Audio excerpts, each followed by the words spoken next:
Hey guys, welcome to Fly Paintball. Paintball on the fly.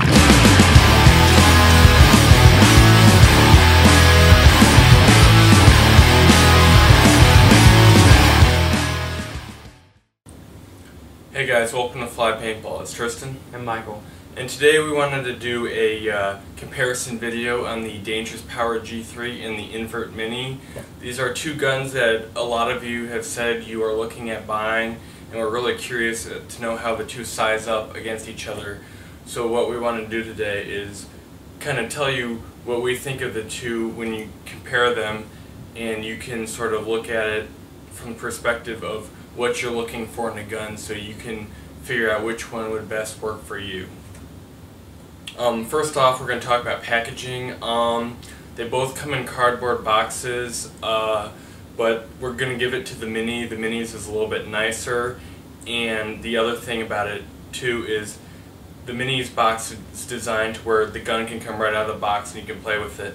With the G3, if you watch our G3 video, on the review of it, you'll see that you have to do some assembly to the gun before you can play with it when you take it out of the box.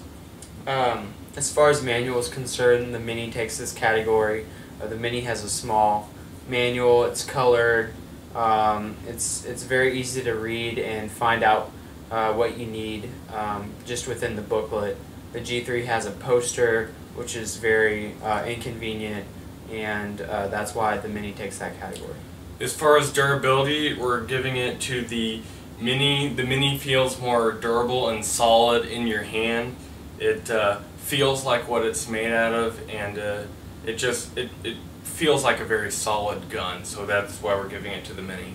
In terms of feel, with comfort, the G3 takes this category. Big and small players can use this gun and won't have a problem with the feeling.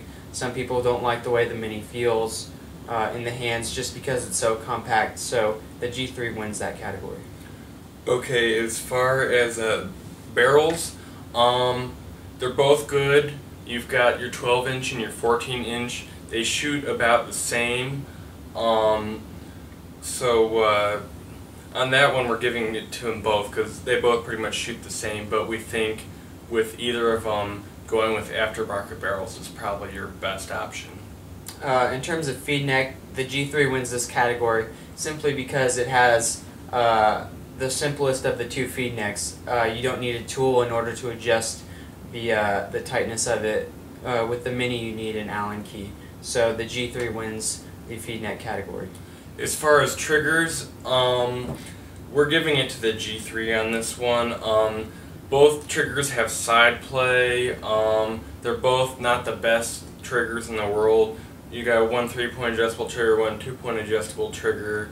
But this one is a lot easier to walk.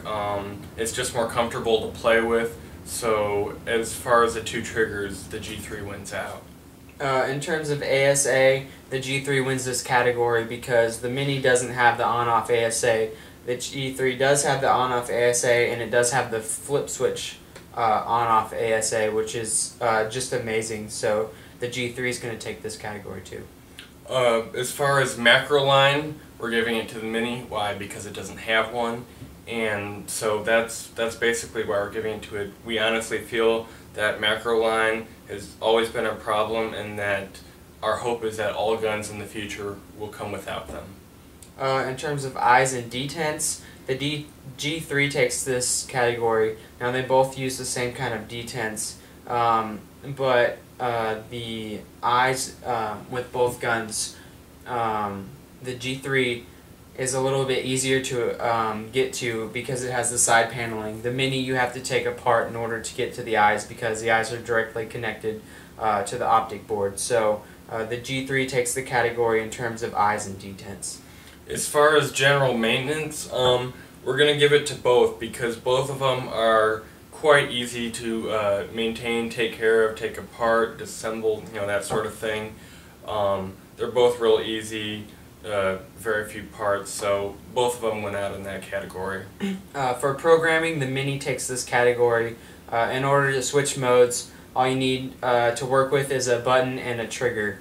With the G3, you have to take the panel off and mess with dip switches, which is pretty much technology of the past. So the Mini takes the category in terms of programming. As far as rate of fire, we're going to give it to the G3. Both guns perform very well as far as rate of fire, but the Mini only has 20 balls per second as opposed to the G3's 25. So, obviously the G3 wins out on that one. In terms of price, they both take this category because the Mini is $325. The G3 is now selling for $300. I'm sure the Mini will drop in the near future. And for what you're getting performance-wise in both of these guns for the price is just phenomenal. So they both win the category of price. As far as smoothness of shot, we're giving it to the Mini. Even though the G3 is a spool valve, it is quite a bit kicky and loud, and with the Mini it's pretty quiet and it just seems real smooth. It's just a real light pop pop pop pop pop. So I mean, obviously the Mini's going to win out in that category. Okay, the category best to play with, we're going to give it to the G3. Looking at it on the grand scheme of things, the G3 is going to satisfy more people in terms of how it's going to feel. It's going to be easier to shoot on the field, and people are just going to like the way it plays more than the Mini. Minis, you either like it or you don't like it, so that's why the G3 wins the category of best to play with. As far as concept for the guns, the Mini wins out.